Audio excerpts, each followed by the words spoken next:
Hello, good evening. Magandang gabi sa inyong lahat. Late upload tayo for September 7, 2023. Thursday, this is episode 1699, 1701. Alam nyo kung bakit nagkaroon tayo ng delay upload? Dahil maliban sa Friday ngayon, birthday ni Mother Mary. So, lahat ng mga single mom, lahat ng mga mothers, no, lola, tiyahin, yun yung nagpa-ritual. Yung iba pumunta dito, yung iba pinuntahan ko sa home service kahapon. Kaya pagod na pagod ako kasi dito pa lang sa bahay yung nagpa-reading is pagkagising ko is nasa 17 na yung waiting. Hindi pa kasama doon yung online. Tapos may home service pa tayo na 8. So talagang na short si Phoenix Heart sa oras. Okay? So bawi tayo ngayon dito. First card, Raccoon, Inventor. Second card, Perseverance, Ram. Third card, Rebirth, Butterfly. Okay, so ibig sabihin nito, dito sa first card ni Inventor, mag-decide ka, no? Kung ano talaga ang gusto mong makamtan sa buhay, mag-decide ka kung sino talaga gusto mong makasama sa buhay, at aminin mo sa sarili mo kung ano ba yung mga bagay na totoo at ano ba yung mga bagay na nagpapanggap ka lang, no? Nagbabalat kayo ka. Kasi hindi ka magiging tahimik sa buhay mo kung hindi mo aaminin sa sarili mo na hindi ka masaya, na hindi ka na na-excite sa mga nangyayari, no? Pagod ka na, stress ka na. At doon naman sa mga tao na nagtitiis na lang dahil responsibilidad nila yung ginagawa nila. At kasi mayroong mga ganun yung iba nagtitiis kasi responsibilidad, alang-alang sa mga anak pero hindi na talaga sa mga asawa. Yung iba naman, no, ginagampanan ang obligasyon nila dahil ang dami nilang kailangang tawag nito tustusan. Lalong-lalo na bumalik na tayo sa pag-aaral ngayon, 'di ba? Yung mga anak natin, yung mga apo natin, kaya kailangan nating magdoble kayod, triple kayod para makamtan yung mga pangarap natin, na mapag-aral natin sila at mabigyan natin sila ng magandang kinabukasan. Kaya itong RAM na ito sinasabi, never give up. Pero dito sa rebirth na pangatlong baraha, sinasabi, kailangan mong ayusin ang sarili mo. Kailangan mong timbangin kung alin ba talaga ang mga dapat at hindi na dapat sa buhay mo, kung ano ang matira at kung ano ang dapat mong tanggalin. Kasi mahirap man, pero kailangan mong magdesisyon, no? Lalong-lalo na sa mga tao na torn between two lovers. Dito naman tayo sa mga ganitong issue. Totoo naman. So, huwag kang mag-imbento ng kwento na kesyo mahal ka pa ng lalaki or mahal ka pa ni babae. Hayaan mo na sila magsabi kung mahal ka pa nila, namimiss ka ba nila, no? Huwag kang assuming kasi napakapangit na pag-uugali ng isang tao. Yung mag-a-assume ka na mahal ka, crush ka, mamamatay siya pag wala ka, yung magbibigti siya pag iniwan mo, no? Ay napaka-etchos, no, ng mga buhay or tao na ganyan. Kasi, di ba, may kasabihan nga, kahit dito sa TikTok, meron nga, di ba, mga jokes na kung sinabi mo noon magpapakamatay ka kung mawawala ako, bakit buhay ka pa hanggang ngayon, di ba?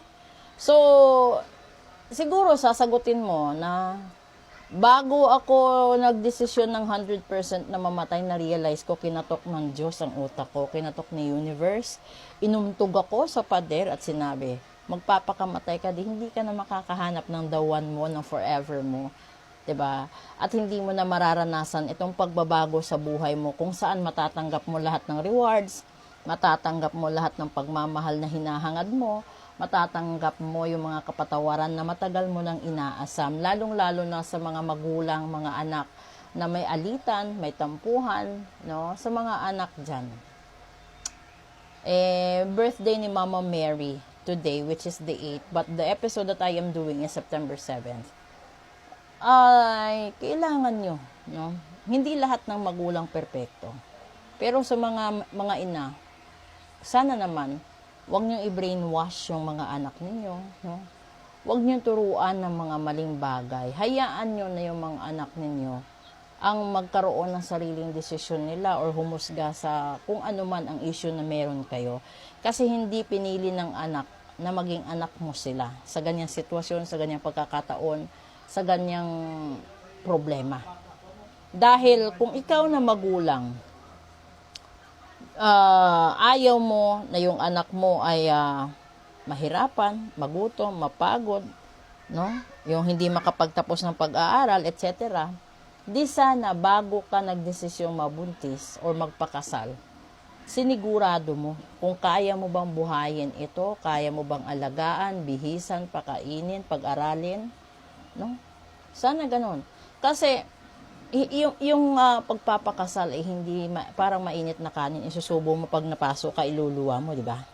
Yan yung malimit mong naririnig. Pero totoo.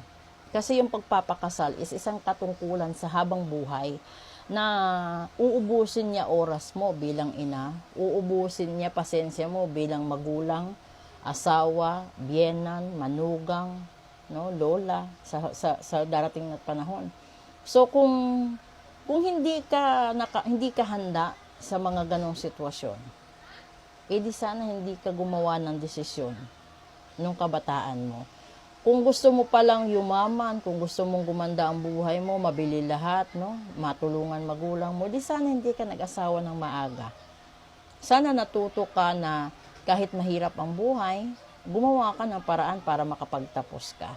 No? Hindi naman hadlang ang kahirapan sa pagtatapos ng pag-aaral. Yung tanging hadlang sa lahat ng bagay at sa lahat ng aspeto sa buhay ay katamaran. Kung gusto mong magkaroon ng trabaho, maging masipag ka kahit mababa ang sahod. Hanggang sa dumating ang punto na kapag meron kang amo, no, nabibigyan ka ng pagkakataong makapagtapos ng pag-aaral or makakuha man ng kahit TESDA, hanggang sa dumating ka sa punto na kaya nang maging certified overseas worker ikaw, sana ginawa mo. Huwag yung dahil sa kahirapan, ayaw mo mag-aral pero gusto mong umunlad sa buhay, idadaan mo sa AFAM. Hindi ganun. Yung iba naman, idadaan sa sugal, idadaan sa loto, idadaan sa kasasabong, kung ano-ano pa man, diba? Pero ibig sabihin nun, tamad. Kasi, huwag mong gamitin ng ibang tao para yumaman ka, umunlad ka. Magsikap ka sa sarili mong pera para maramdaman mo kung gaano kasakit gastusin yung pera na pinagpaguran mo. Kasi hanggat hindi mo alam kung paano kitain yung pera or ilang pagtitiis, ilang gutom ang nalagpas, ilang varicose veins, no, pasma, lagnat, trangkaso, ang pinagdaanan bago mo nakamtan yung pera, maiintindihan mo kung bakit yung iba nagtitipid, kung bakit yung iba naninigurado na meron sila dapat mahugot sa panahon na kapag sila'y na-absent, kapag sila'y nawalan ng trabaho, kapag sila'y na-short, meron pa silang mahuhugot na savings para sa sarili nila. So, doon naman sa mga mahilig humingi, no? Mahilig na lang magpakatamad habang buhay, sana magising din kayo sa katotohanan, baguhin nyo din ang sarili ninyo kasi napakapangit na nagkaroon ka ng pamilya, magulang mo pa rin ang gumagastos at nagpapakain sa buong pamilya mo, nagpapaaral sa mga anak mo, bumibili ng gamit ng mga anak mo. Ganun yun.